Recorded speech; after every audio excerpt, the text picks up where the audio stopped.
We're live on the internet, and put your hands together for Steve from Moog.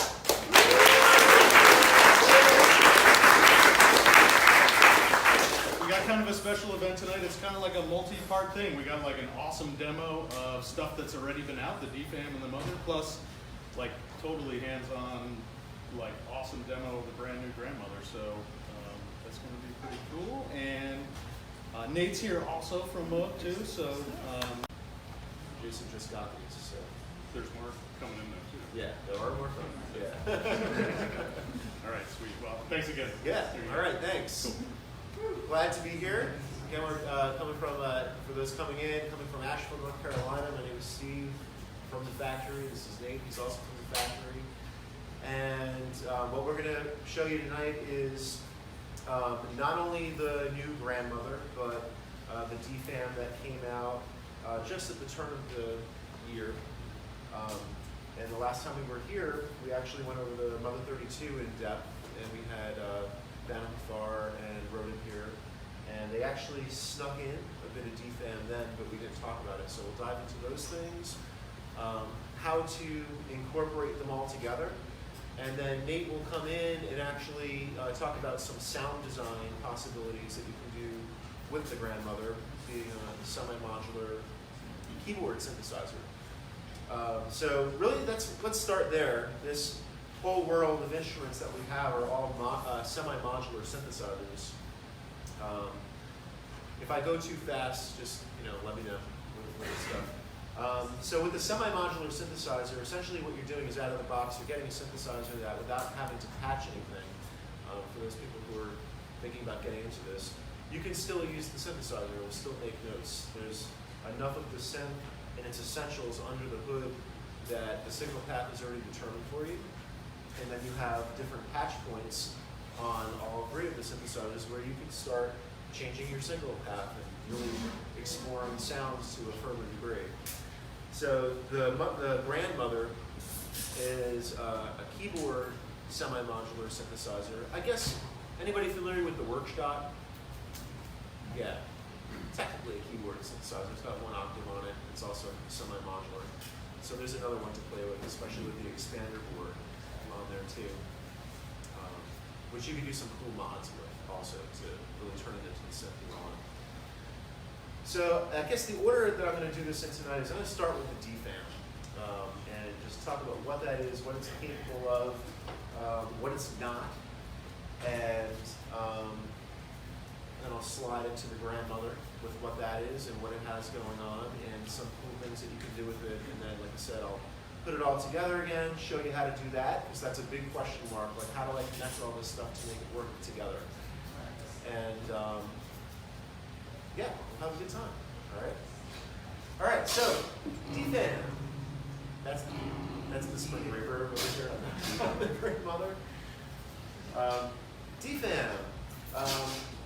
The important thing to know with the DFAM is that you're not talking about a drum machine with this. There's a lot of drum machines on the market, and this is a percussion synthesizer. So when you hear me start talking about what it has on it, for those of you who are more familiar with synthesis, you'll know that, oh yeah, that's everything that's making up a synthesizer. This one's just tweaked in ranges to start making it sound exceptionally good at percussion sounds. And I'll show you how to start getting that set up, how the sequencer works on it, why it's become such a draw to people that are even new to synthesis in general, that don't know it. You can see there's no menu on this instrument. Everything is very tactile, even with the sequencer, and we'll talk about that and how that works and how to get that all set up in there too. So let's talk about what this is as a percussion synthesizer. With all your synthesizers, you get your sound source. It's usually oscillators, right? And this is a 2-oscillator synth. You have VCO1 and VCO2 with their frequency on there. And you have your classic Moog filter section. See, unlike the grandmother where it's labeled, well, we're not focusing on that right now. You can't see it on the screen. But it shows you the modules. It's not really laid out where you can see them. You kind of have to know some of that there. But you have your filter, you have your envelope section, noise generation, and controls for just about everything there. And then on the right-hand side, you have your patch points where you can start changing your signal path for the instrument. So what I'm going to do is just show you how to get this set up. We'll spend a bit of time talking about the sequencer too. So show of hands, how many people have a Mother-32? Talk to a few people that do. All right, cool. So the sequencer is a little bit different on the DFAM. How many people own a DFAM? All right, cool. It's an analog sequencer, and it operates a little bit differently. You can see on the synth, I have step 8 right now lit on here, and the reason for that is if I want this to start on step 1 with an analog sequencer, it has to be set to the step behind it. So that's kind of like big tip number 1 with your DFAM when you start it. That's if you want it to start on step 1. A lot of people have their drum patterns and synth sounds starting just wherever because it's such a free-running, creative machine to let you explore sounds. So let's show you what's happening over here with the sequencer since we're talking about that. And then maybe we can go back and ask questions about what the other parts of the synth are and what we can do with it. And I'm going to show you how to build up a simple drum patch where you're getting your bass drum sound and getting in a snare and even getting in a melody on top of that. So you're talking about quite a bit that can happen and then how to manipulate that. With your sequencer, you've got these 8 steps that fly by. I'm going to just shut the volume so you can see them moving past, right? And with that sequencer, you can control both the velocity, which is your bottom row, how heavy you want it from light to small. Like I just shut off step 1 pretty much. I could bring it in a little bit more. There it goes. Starting to creep in there. So that's going to be how hard you can get like accents to happen using your velocity row. The row on top of it is labeled pitch, and they all just act as attenuators for the different range of the oscillators that you can potentially control with that. So right now I have a couple going right now. You hear an octave happening in 2 places. If you see step 3, I've got that up at about 2 o'clock. And then step 7 and 8, 1 o'clock-ish. The range is pretty wide, so you don't have to move that knob for it to change pitch pretty rapidly. But the way we're getting that to happen is I'll shut off the level of VCO1. We just have VCO2 level going. It has to do with this switch up here. And this is where it's really cool because it's a percussion synthesizer. So you get 3 positions for your sequencer with what can get modulated with that pitch modulation. When you have it in the center, it's not going to modulate the pitch of either oscillator. When you push it down, it'll just modulate the pitch of VCO2, keeping VCO1 completely stable, where it's not going to change its pitch at all. And you can hear that with this. I can let this pick out a little bit. So there's a pitch there. It's not going to change with the pitch of that. But now if I bring VCO2 back in, and I switch this sequencer pitch modulation to VCO1 and 2, now you can change the pitch of both oscillators with it. So you get a lot of flexibility with what you can change and what you have control over with modulation all just from one sequencer. Too. Let me ask if there are any questions at that point so far, because that was a lot. Nothing yet? This is all, is it all cool? It's all sinking? Yeah, it's all good? All right. Excellent. All right. So we'll talk about some of the ways to start designing some sounds on here next. Say you want to add in a snare drum. There's one patch that's really, really useful in doing that. It has to do with that pitch sequencer row again. Because you notice we have this running. We don't have taken out VCO2. That was that melody that we had going before. There's no snare happening here. But if you look at our patch points, we've got some out options and in options that can help us change something. What's a great sound source for making a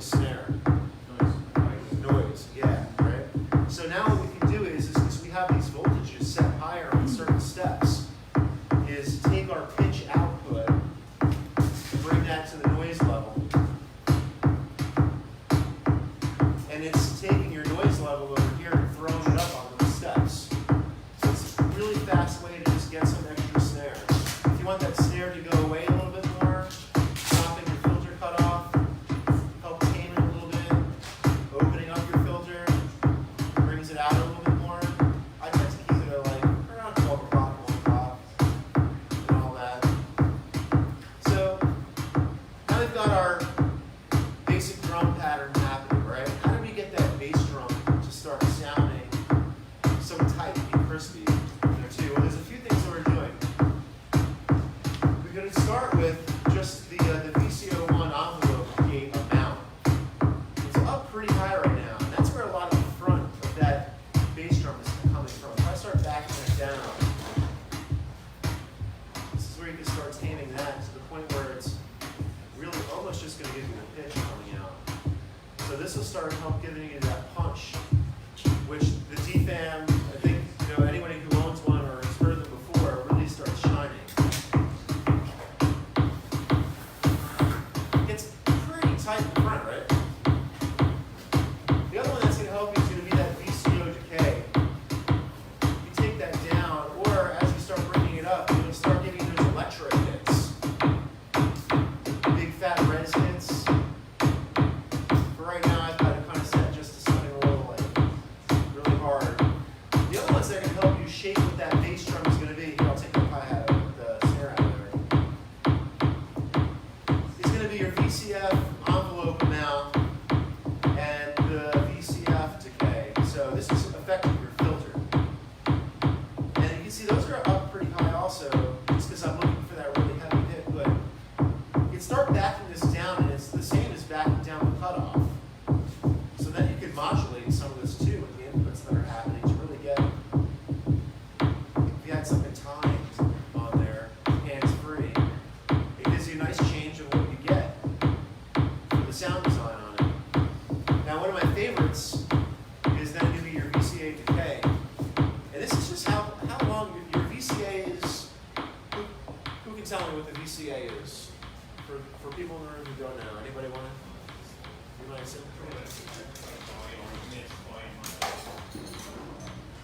Yeah, essentially, it's the volume of things that are coming out at the end of the signal path.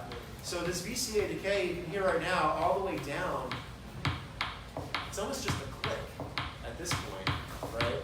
But as you start opening it up, it's letting that VCA, the voltage controlled amplifier, stay open longer. That's where we're getting the length on the back side of the hit, all the way to the point where you get to these really, you can get that drone happening. And then check it out, we give you two waveforms of that first oscillator. That's its triangle right there, and it's pretty bold and all that. And then check out the square.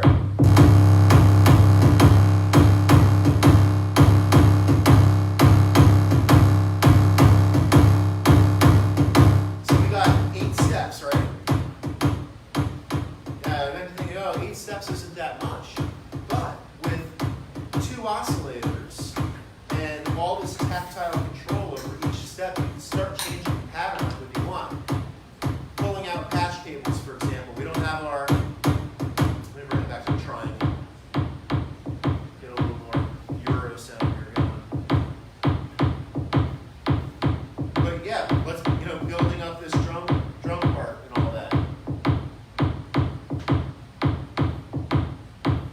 Now I can start using the velocity to start giving like a lead into it.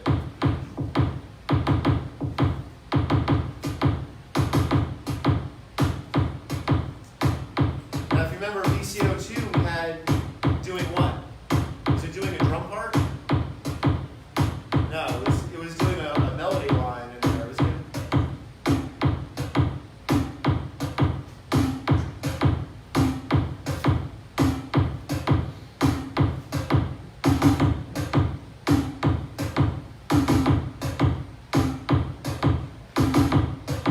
Super fun synth to play live. Anybody, well, we said there were people playing live on the field. I did a modular on spot not too long ago where it was just like being able to just manipulate my drum beats by bringing in a step, taking out a step, and turning knobs and all that. It's just so much fun to play. And that's where people who are new to synthesis love it, because you're not going to make a mistake with anything, and you can really just explore sounds from melody to percussion, and not really have to know too much about what you're doing, but explore how to get where you want to go with it. Any questions so far about DFAM? We don't have too much time, so we want to keep things going. Yeah? Are there different types of noise? It's only the one type of noise, yeah. So it's not like you have a choice between white and blue. But with that, can you make the different types of the symbol or phrasal symbol or patch? Yeah, I mean, there is actually another patch that you can do that I've had fun with. It's kind of subtle, but I've got like adding in a hi-hat to go along with this. Let me get this back to here. Remember, we got to start at step 8. If you take your trigger output and put it to the VCA CV in, you get this really subtle. So now you've got a bass drum, snare, hi-hat, and a melody all happening at the same time. And you know how like techno and dance can be, it's like you can take these parts out whenever you want them. If I like drop it out with VCO1, still have, you know, my snare going, still have the melody going, you can just bring things in however you want them.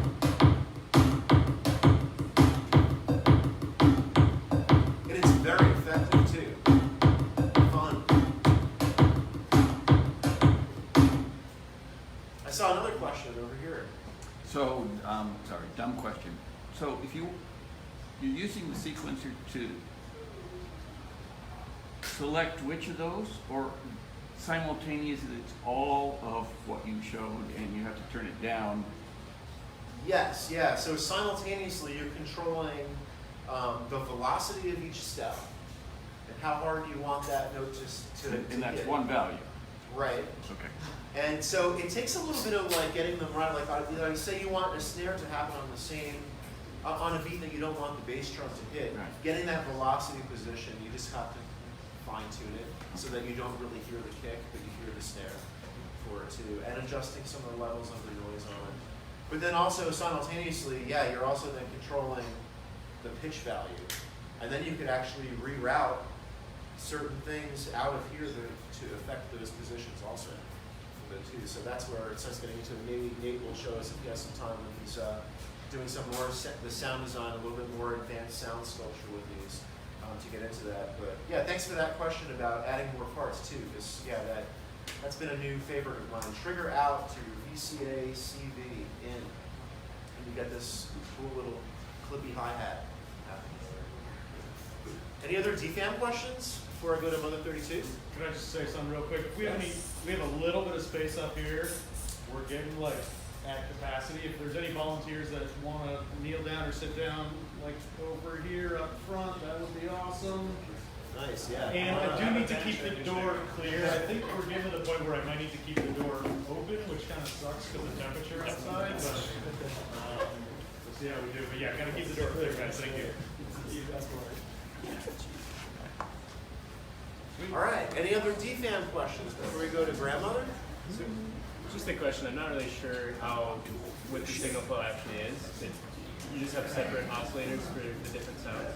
Yeah, with all signal flow, you usually have your sound source, Yeah. and then you have your modulation sources, your mix rate, your filter, and then your VCA at the end. So it's pretty much that's the semi-modular part of it. And then with all these patch points over here, you can reroute something like that. Yeah. And so you have like a separate oscillator for the bass and for the snare? You can make it that, yeah. I mean, either VCO1 or VCO2, you can do a number of different things. I've heard a lot of people use the DFAM really as just a melodic synth with those oscillators, and so you can control VCO1 and 2 with that pitch sequence on the sequencer. Yeah, it's really awesome. Yeah. There's no alpha on the signal side, right? Or available? No, yeah, no alpha there, right. Any other questions? One more question for DFAM? And you could ask any question that you want later after we do this. We're going to keep this station set up, like we said earlier, for those of you coming in. And it could be a hands-on, Nate or I will be over here, and then we'll have the DFAM drum circle to get on there too if you have more DFAM questions. All right, grandmother. Let's move this can over.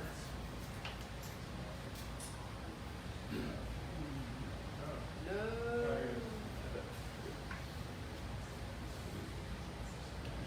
Is that catching all of it, guys?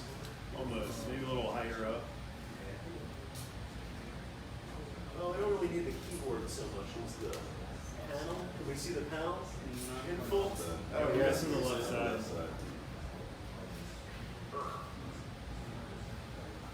There we go. Oh, okay, cool.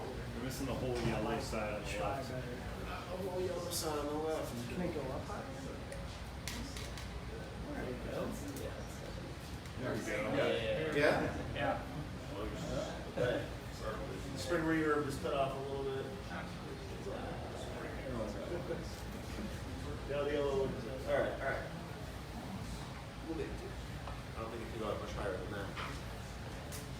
Okay, so Grandmother is our newest one. We just really started getting them out there into the world. It was a synth that was released at the time of this year's past Moog Fest, which we talked about a little bit earlier. And we were talking about how this is our newest semi-modular analog synth. It is analog. And it's got a lot that's really special about it that we're all really excited about, and that is obviously drawing you here too to see. So I'm going to take you through what those things are, how it works, demonstrate how some of it works, especially since there's a really cool sequencer in it as well. And first Moog keyboard synth that has come out in a really long time that has an effect in it.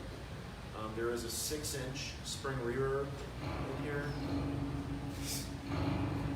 You can slap your synthesizer. You can have fun with it. Works better going down, I think. You don't want to bash this up. But yeah, you can do some really cool things with that. I think having an onboard effect that's very analog in its own way, that it's spring, is super neat. So yeah, I'll take you through what we've got on here. So we're looking at another 2-oscillator synthesizer. And you see that it's really broken up into modules that are very, very clear. Very much like you'd see on your Eurorack system. And you see all of your various 3.5mm patch points too, that allow you to, again, change the sound design. Because out of the box, you can play the synth without having to have anything patched like I have it now.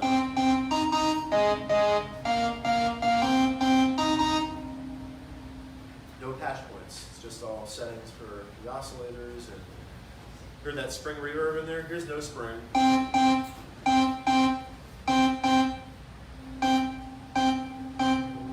then it gets pretty wet. Might have to adjust your volume on your mixer. Then it goes completely wet. Super fun. Let's talk about that spring reverb first, since we're on it, and it's a pretty neat attraction to the synth. You've got the ability with the entire Grandmother to decouple all the modules in a setup mode so that you can use things separately. What's neat about not having to get into that mode with the spring reverb is that it's got a reverb in spot, and then on the back you have reverb out. And then what that will do is decouple your spring reverb from the signal path of the rest of the synth and allow the synth to just keep on playing while the other thing is running through the audio. Now what you have to do with that audio out, that's up to you with the reverb out. Maybe you want to bring it into the rest of another Eurorack system, or you can bring it back in to the signal path of the Grandmother in there too, and use your external audio in. Or you can actually, if you see in your mixer section, there's noise in, oscillator 1 and 2 in. You can actually burn all of those inputs and use that as an external audio input. So let me show you that connection real fast, because it's cool. We'll run the DFAM through the spring reverb. So I'm doing VCA out of the DFAM into the reverb in, and then we're gonna grab our reverb out. And why don't we burn noise in, just so we get something happening in our mixer there. Fire up the DFAM. Looks like it's working. No spring reverb. Starting to add it in.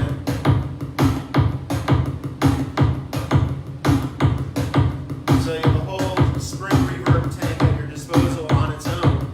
But like I mentioned before, could have the sequencer of the grandmother or just play at the same time.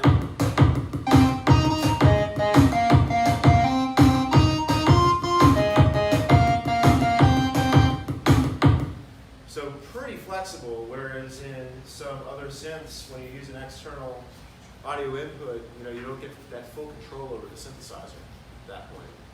So that's a bit about the reverb. And that module also, this is kind of neat too. You have some VCA control. So this is all your output. So the VCA control over here gives you some neat things, anything from droning. Kind of like when you keyboard gate, a synth and all that, just let it drone on there too. But then you've got these two other controls over the VCA. Remember on the DFAM we were talking about sending the trigger into the VCA CV, we're talking about the VCA decay. This starts giving you that same ability where you can take either the envelope, so however your envelope is setting, and set that to work your VCA, or this other setting, the keyboard release mode, which is super cool because you can control your VCA just with what you have the release set to. So you can get these really cool decay effects from that, or like ducking effects, while the attack and decay and sustain are doing their other thing for what the notes are playing. So that's a neat addition for what you can do with your VCA on this one. I tend to keep it on the envelope unless I want to do something crazy there. So let me take this patch out for the moment while we're talking about this stuff.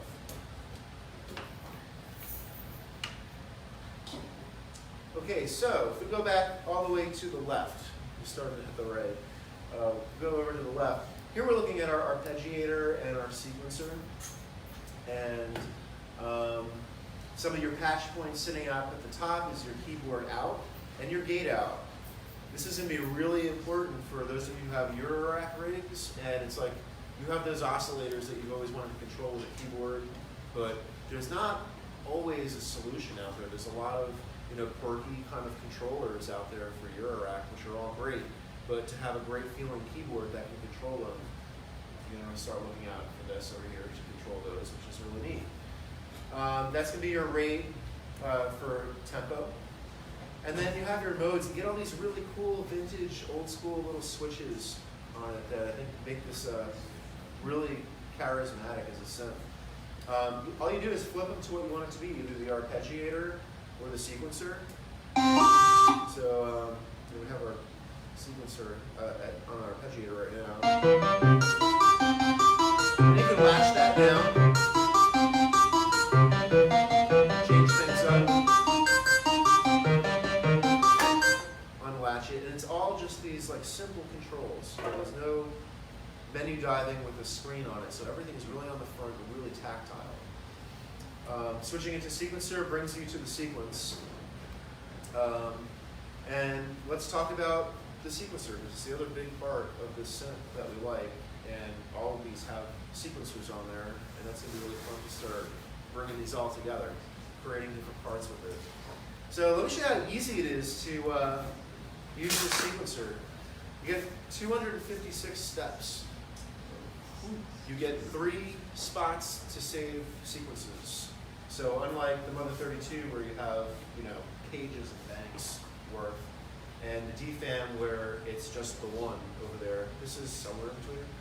You get 3, it's enough to do some damage with the set on there too, and it's super easy. You just set it to whichever preset you want to work with on it, and take the sequence switch from sequence over to record.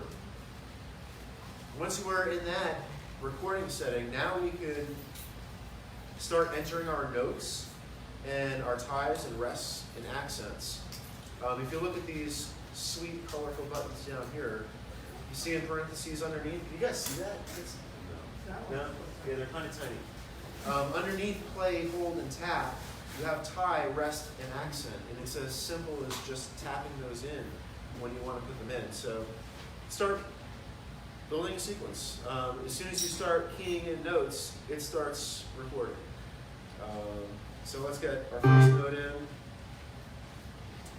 How about I add a rest or 2?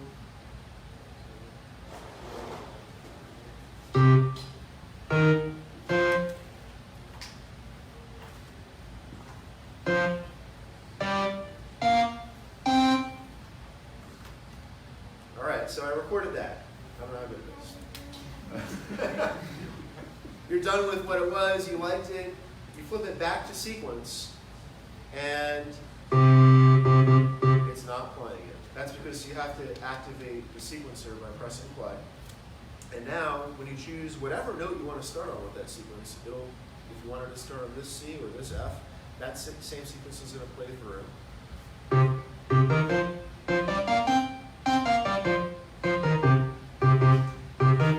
Now you heard I didn't enter all that stuff at the end. That's because you have different directions that you can choose from. You can have it play in the order that you want, forwards, backwards, forwards and backwards, and random on there. So let's put it in the order that I recorded it.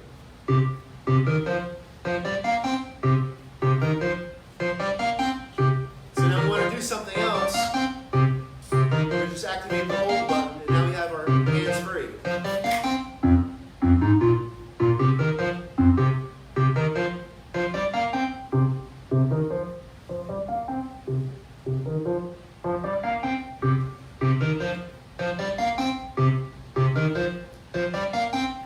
Okay, so say you wanted to re-record something. You didn't like that sequence. You do have two options. You can edit it, and in order to edit it, you would want to keep the play button on, and then go and record. And when we do this, we're going to start playing the sequence. Oops, actually, I think I just started a new sequence. We'll get another one going here.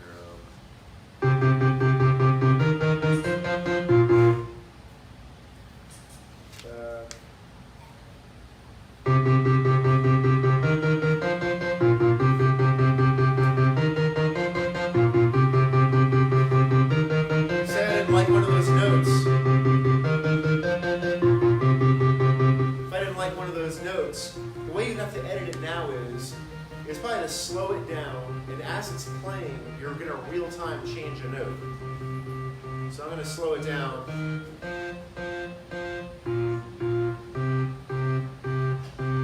I'll pick a different note here. How about for our last note? You guys see how I did that on the step? So keeps you on your toes. But it's a very creative way to come up with a new sequence. Speed it back up. Now you just got to remember to flip it back to sequence so you don't overwrite anything. But you can do the same then with adding rests, adding accents, and it's just a matter of plopping the button on the step that you want it to do. Questions about the sequencer? Can you extend it? Extending the sequence? I don't believe so. No, once it's recorded, it's that length. Yeah, so you have to re-record it. Questions about the sequencer? All you have to do is hit the play button and edit it in real time.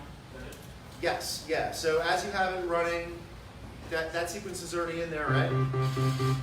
I'll show you again. I'll get that latched. I'll slow this down.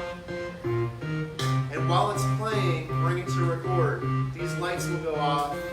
You'll know you're ready to edit the step that you want. How about we add an accent to the first step? You saw that blink for a second. Let's see if it does it. I didn't really hear it. It is showing it though. See how the light popped up? It might just be the sound that I'm using for it. Well, I'll change that last note again.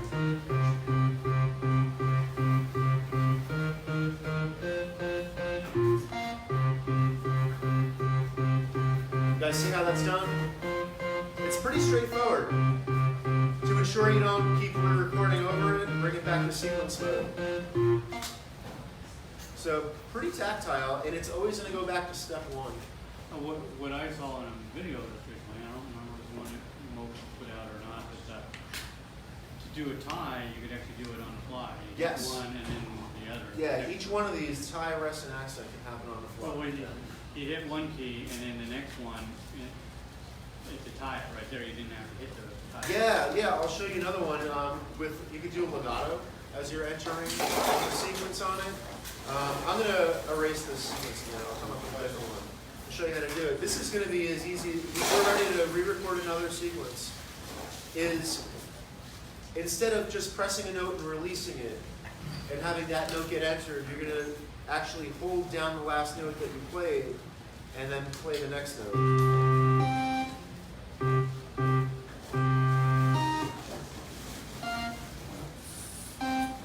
Let's see what that does.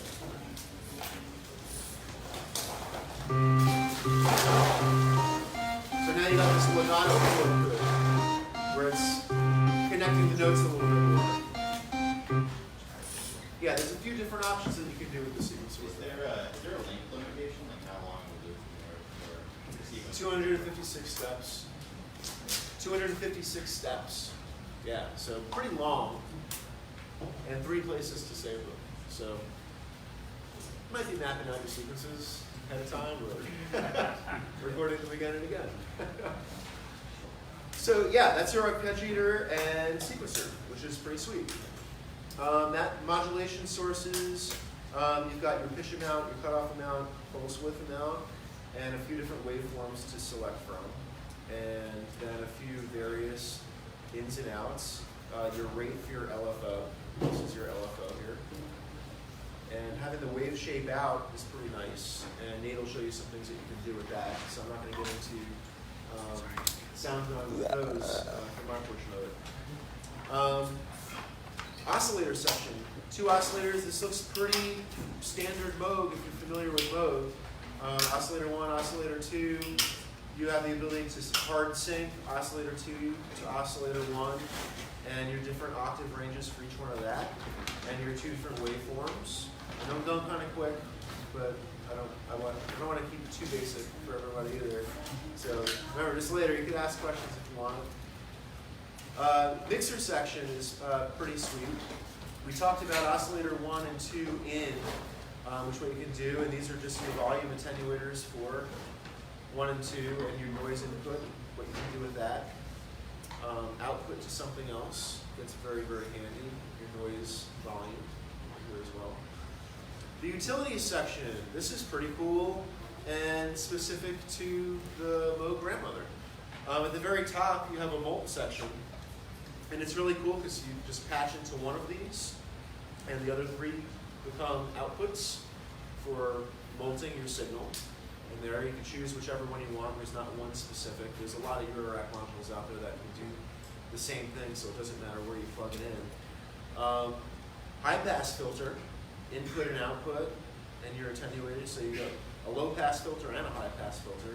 You get the same thing on the Mother-32 and the DFAM as well, with the flip of a switch. And then a really handy attenuator in the utilities section also, which is really cool for using some of your wave outputs that you get from both your mod source, LFO, from your oscillator outputs, and you can do some neat sound sculpting with that. Filter section, classic Moog ladder filter, except you have some CD control on it too. Your keyboard tracking is pretty cool. You can have keyboard tracking to the filter either off in the center position, 50% movement of the knob, or 1 to 2 is going to give you a lot more full range over the knob with it. This is all pretty standard stuff if you're familiar with it. So again, I know I'm going kind of fast with it, so you can ask questions later if you have them. Envelope amount is really cool because it's bipolar. 12 o'clock is centered, but you can reverse it, and that's -5 to +5 on there too. So it's quite a range on it too. And then of course your resonance for your low pass filter. The envelope section is really fun and tactile. I love this big fat slider for sustain. It's so much fun to use. You may notice on the setting I have right now, I have the attack all the way down, the decay all the way down, the release all the way down, and the sustain all the way up. It's kind of like a fun blocky sound that you get from it that I like a lot. But you start adding release to that. That's when you start getting that tail on there. Or swells with your attack. Start making some really juicy pads on it. that spring reverb too, probably get pretty creepy.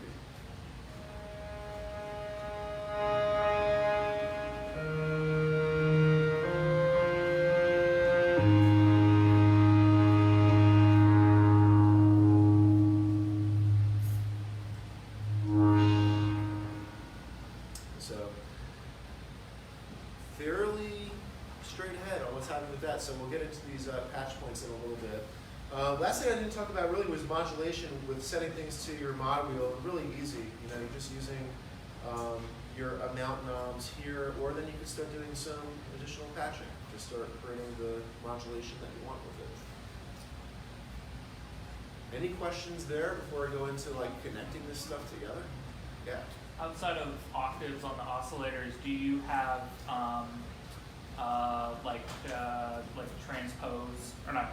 You know, like octave on for the keyboard. Oh yeah, Does that like make sense? shifting them. Yeah. Yeah. It's actually with these 3 buttons again. Also, so you would hit shift and then keyboard right, or shift keyboard left. Those are actually right above it. So that's going to change your change the octave.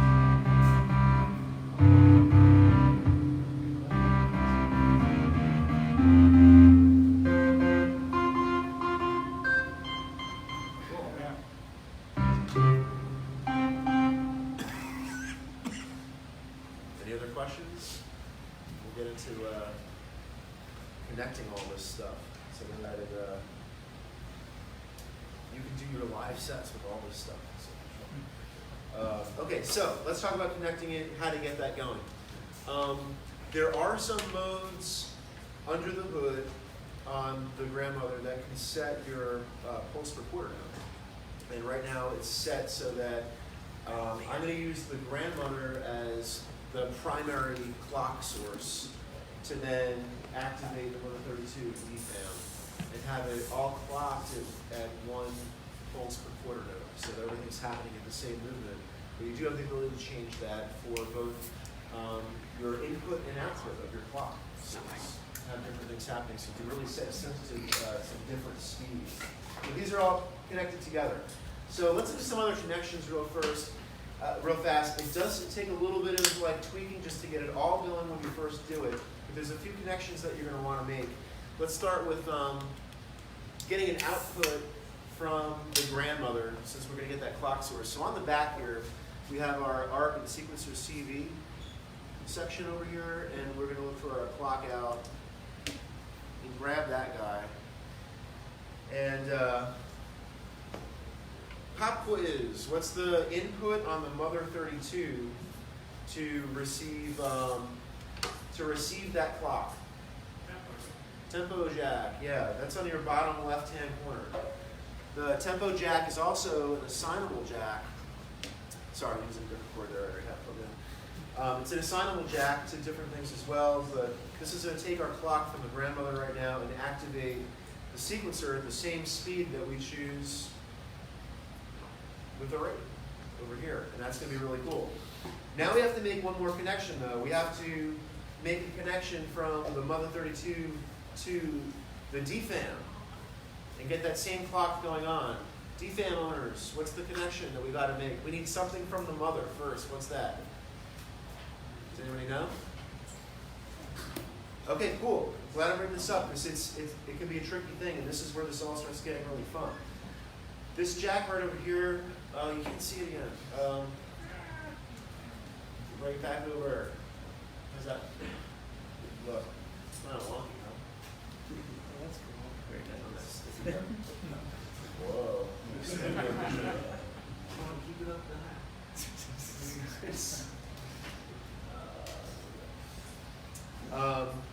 This jack right over here, three from the bottom right, is your assignable output jack. That jack does a lot. There's umpteen different settings that you can set that to, from anything from clock ratios to MIDI CC messages. So you can use it as a MIDI to CD converter. But we're going to have the tempo, the same 1 pulse per quarter note, is assigned under the hood right now to that jack. And that has to go to the DFAM. Who knows what the input is for that? Trigger. Not the trigger. You'd think it'd be the trigger though. Yeah. Not the tempo also. Advanced, yes, advanced clock input. A little bit different, yeah. You would think this of the tempo input on the Mother-32 would be the same, but it's not. So again, here's our chain of clocking, okay? We're learning stuff. You guys are gonna hook all your stuff up when you go over there. Okay, clock out of the grandmother to tempo in of the Mother-32. Assign out of the Mother-32 into the advanced clock of the DFAM. All right, we got to get some other things set up though. So it's going to be, we got to run some stuff here now. Let's see where I'm at here with this. Yeah, that's what I was looking for. Okay, so we got to run some stuff first to get everything clocked upright. The DFAM is really easy. Now that this has something in the advanced clock, when I hit the run stop button over here now, nothing's happening. It's waiting to get a signal from whatever this is plugged into that's getting something from. So that's an easy one to get set up. I got it set to step 8 because it's an analog sequencer, right? We talked about that. I wanted to start on step 1 when this thing all begins. Now, the Mother-32, we need to do something a little bit different with. Mother-32 requires you to start its sequence first before you can get the primary synthesizer to actually control its tempo. So I'll demonstrate. Right now the Mother-32 isn't playing. I'll get it going. What I gotta do now is activate the grandmother sequencer. So we're gonna turn it on. And I have to start its sequence. Okay, so now we're at the same pulse. But it's not lined up. So now what we do is we stop the grandmother from playing. The Mother-32 is now fully prepared to start when this starts. And we just got to set things back up. So we're going to want to reset the Mother-32 sequence. We know grandmother starts on step 1 regardless of when you started. And it looks like our DFAM is still set up there too. So let's see what some of these parts are. I put these in earlier. We'll see how they come in. We'll start with, you guys have been hearing the grandmother, so let's start with the grandmother. When I start this, you're going to just hear the grandmother, but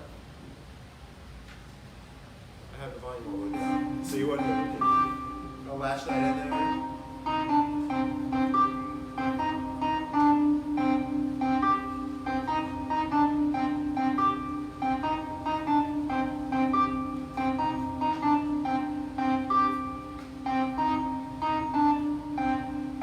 So let's add in this Mother-32 now.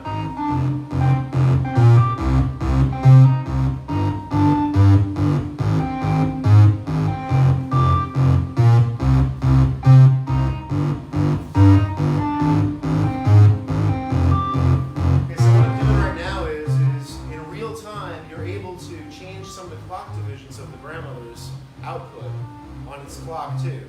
So you can start finding a sweet spot that you like between. So let's reset these and see if we got something neat happening in there.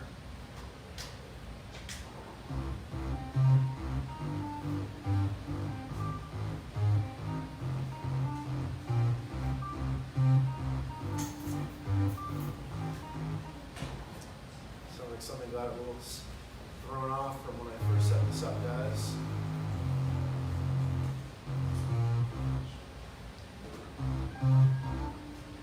Let's try this again, get that reset.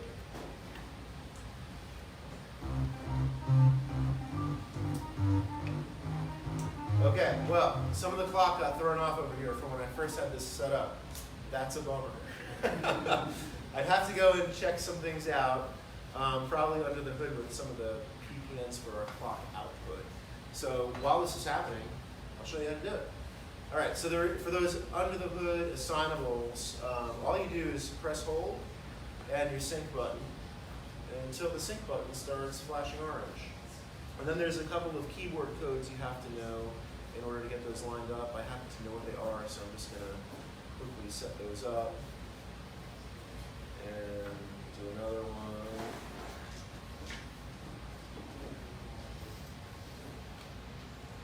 double tap it to get you out on there. Let's see if this remedied our situation here.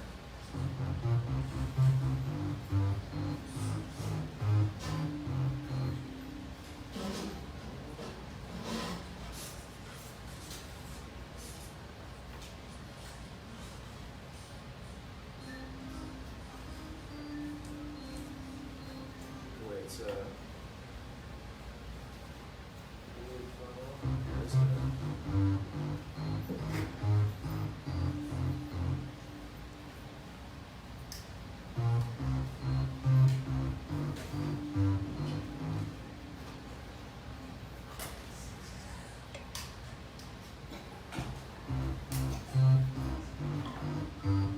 we go.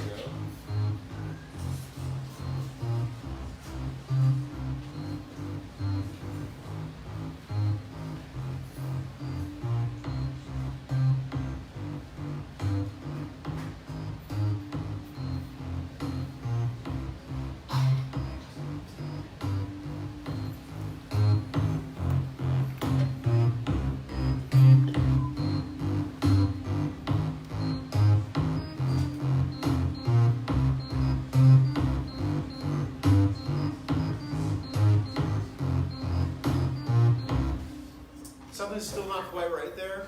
It would probably take me another 5-10 minutes to do it, but I don't want to keep working on that so that Nate can show you some of the patch points on there too. But I think you see the idea of it. You got to get all your tempo settings and under the hood settings set up over there.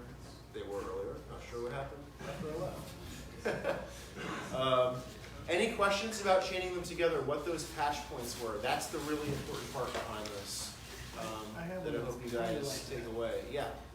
It seemed to me that the grandmother was controlling the overall volume for everything, or was I just hearing that was the only thing making sound? No, that was what you just heard then. That was the grandmother doing that lead. Bass part was the Mother-32, and the DFAM was giving us. With the volume control and the grandmother controlled all of them? No, the mixer. Your other hand was over there. That's okay. Yeah. I was like, how did you do I snuck that one in there. Okay. So there you go. Any other questions about the connection of all of them? The assignable out, is that by default set up to what you're using now, or? On which, the grandmother or the mother? On the Mother-32. On the Mother-32, that is a good question. Out of the box, the Mother-32 is actually signed to accent, which is number 2. And if you want to get into pulse per quarter note, you got to change that to 1. So it's actually kind of neat that out of the box, it kind of like makes you go under the hood to look at that stuff. Because the assignable tempo and the assignable jack output are invaluable. That's like how much you can do with it. Other questions? All right. Oh yeah, there you go. Sorry, I'm Johnny. It looks like you don't have the VCA out of the Mother-32 hooked up. Are you using the jack in the back of it? Yes, yeah. You have that case, you can access it. yeah, there's a 1/4-inch output on the rear of both the DFAM and the Mother-32, or as you saw, like when I first started off, I was using the 3.5mm VCA outs. So this is going to give you a mono out on the front, but it's really convenient because what you can do with the Mother-32 and DFAM is take it out of these cases, the power case, and put it into your Eurorack system, and then you wouldn't have access to this 3.5 to the 1/4 Yeah, inch. so for the Mother-32, isn't the VCA in the top right? Yeah. Right now, the VCA, the VCO. If I you talking about that switch there? No, the output jack. I just think you're getting sound out of it because there's a jack in the back, but it's blocked off from that case. Or can you access it? You can get to it. It's down there. Yeah. I didn't realize that. Yeah. There's like a gap down there. Good questions. Yeah, but yeah, these totally come right out of the case and can go into your system. I'm using currently 3 Mother-32s and a DFAM in one big case with a bunch of other modules in there. Super fun. Yeah. That's a question. Does the grandmother's also sync the tempo? You can. Yeah, with certain patch points, maybe that's something Nate could show with that too. Yeah. All good questions. Anything else? Yeah. Sorry, one more question. Can you keep track, is there any visual way to keep track of the 256 steps in the? No. Yeah. It's just not that many lights on this guy. If you keep playing after 256, are you gonna fall back over to the beginning? Yeah, or you have your direction on there too. So if you put in 256 notes and arrests and stuff like that, and even set that to random, I mean that's like an infinite amount of possibilities of what can come out of it. Do some real cool, like Libby eurorack stuff. Yeah. I have a question Yeah. about the design of the grandmother. It looks really cool, like Wes Anderson kind of could play that. You know, like it has like all those colors and stuff. I was wondering about that. Is that going to be like something that goes forward with?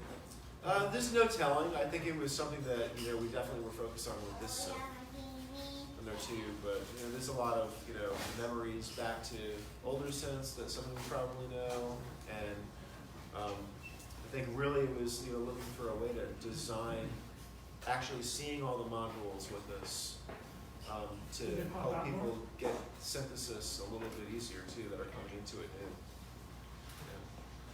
All right, well, for the sake of time, I'll have Nate come up here, show you some things, and then we'll probably do some moving of things about to get the DFAM drum circle set up, which should be fun to hang out, and we'll use this as a station too.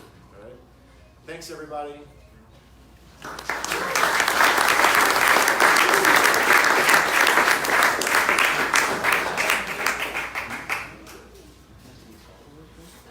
My name's Nathan. I'm going to walk you through a couple of tips and tricks here with the grandmother. Let's actually move this over here.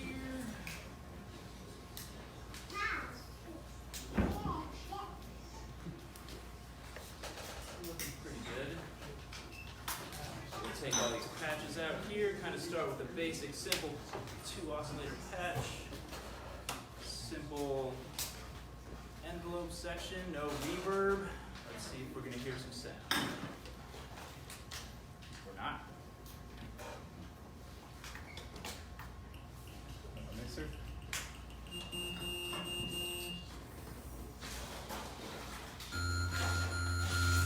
Alright, here we go.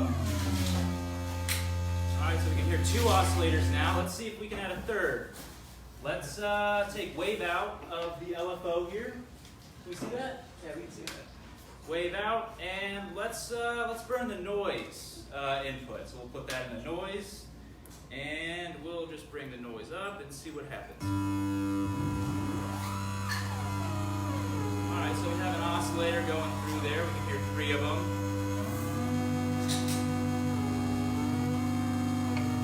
But it's just kind of droning at that pitch. So let's actually go out of, can't quite see it, so we'll move that over here.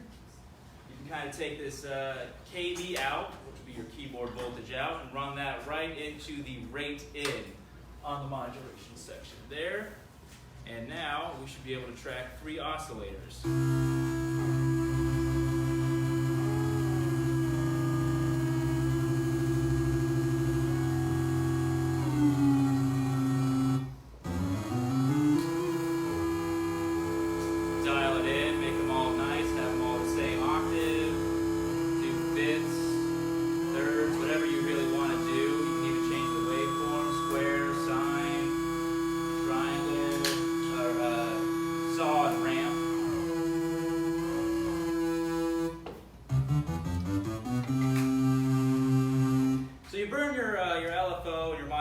Doing that, but you turn it into a 3-oscillator synth there. Another fun little patch we can do is go and turn this into a bandpass filter. So what we're going to do is go out of the output on the mixer section here, going to go into the input of the high pass filter, open that wide up, go to output of the high pass into the input of the low pass filter, and now we should be able to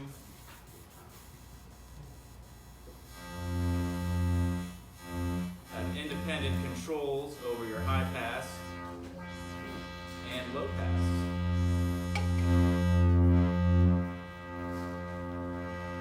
So what you can do with that is actually run anything through the 1/4-inch external input here, and then you have a bandpass filter. So if you want to plug your vocals in there, another synth, drum machine, anything you can think of.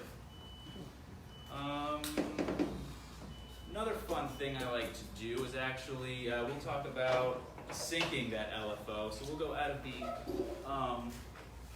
clock output on the back here. We will plug that into the sync in on the modulation section. And because it's clock out, we're not going to hear anything or actually get any voltage into that clock in until we actually play, let's just say, a patch. We'll ARP it.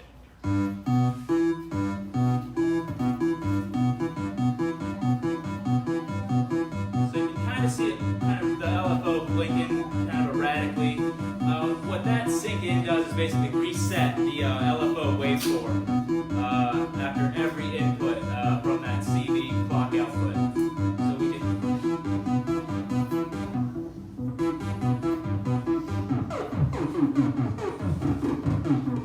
it'll do divisions. Assign it to pulse width.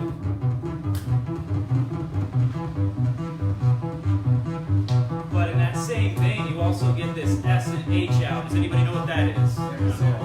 Exactly. So we can have some fun with that as well. We can go sample and hold. Let's go to the mold section. We can take an output of the mold section and let's hard sync oscillator 2 and run that into the pitch in.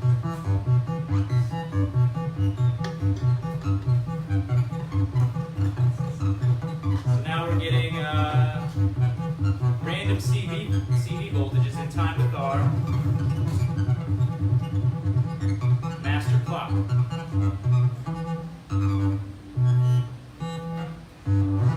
And there's definitely a lot more we can go over, but due to time's sake, I want to make sure we can actually get a DFAM drum circle in, as well as the DFAM giveaway. So let me know if you have any questions. Me and Steve are here. By all means, come ask us anything. Thanks for your attention, guys. Yeah, we're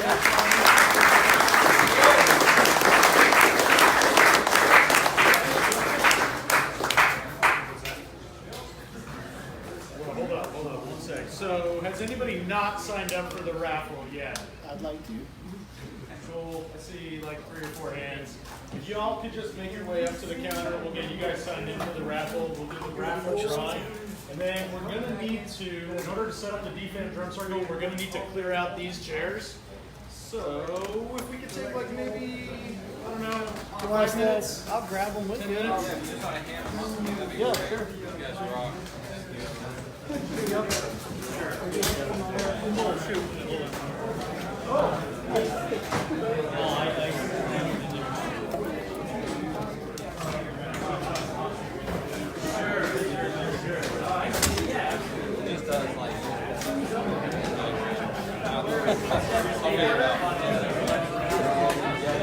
I think that goes up. Tricky little buggers, huh?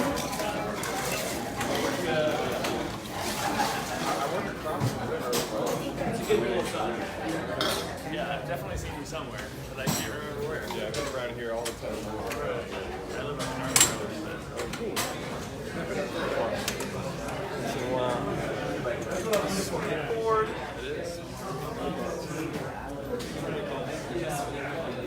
You guys both produce music, or? No, I'm just with I have a like 104 HP. Oh, nice. Yeah, 7U. Sample-based modular. Plus physical modeling synthesis. So just sample myself and then just put that in a loop. That's awesome. Like samples, or what are you recording? Basically the physical modeling synthesis. And also like recorded samples. I'm making it so I can put anything in here. And I'm gonna get like a Bluetooth module so you can send Bluetooth stuff. Oh, cool. I don't have like a mic yet, but I do have like a just regular Pico input that you just pretty much put in. Yeah, so it's kind of like a hip-hop bass. I'm working on designing a crossfader. Yeah, absolutely. There we go. I'm Just put that guy down there. There we go.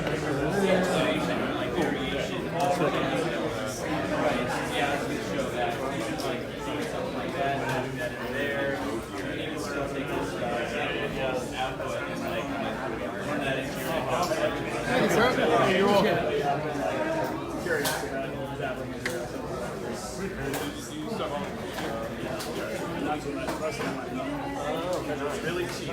Yeah, no.